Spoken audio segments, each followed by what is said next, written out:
చెప్పానుగా లైఫ్ నన్ను కొన్ని రోజుల నుంచి బిజీగా ఉంచుతుందని.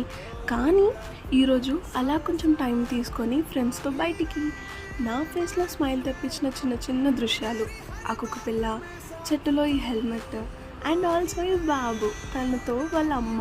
ఈ దృశ్యం మాత్రం చిన్న స్మైల్ కాదండోయ్, చాలా పెద్ద స్మైల్ పెట్టేసింది నా ఫేస్ మీద. యా, అలా బయటికి వెళ్ళిపోయాం మేము. నా లైఫ్లో చిన్నప్పటి నుంచి ఒక ఫ్రెండ్ గ్యాంగ్ కాన్స్టెంట్గా లేదనమాట.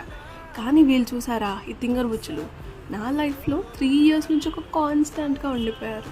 యా, వీళ్ళతో అసలు నాకు టైమే తెలీదు. అండ్ ప్రతి గ్యాంగ్లో ఒక అమ్మాయి ఇదే అది, నేను కూడా అదే అమ్మాయి అనుకోండి. యా, అలా కాసేపు ఫ్రెండ్స్తో చిల్ పిక్స్ అండ్ వీడియోస్. బయటికి వచ్చేసరికి మా జిమ్మి గడ్లాగా ఉన్నాయి క్యూటీ పైన చూసారా. యా, హాస్టల్ వచ్చేసి లిటిల్ హార్ట్స్. అండ్ పేరెంట్స్తో, అక్కతో వీడియో కాల్, డాడీతో తిట్లు కూడా తిన్నాను లిటిల్ హార్ట్స్ గురించి. And next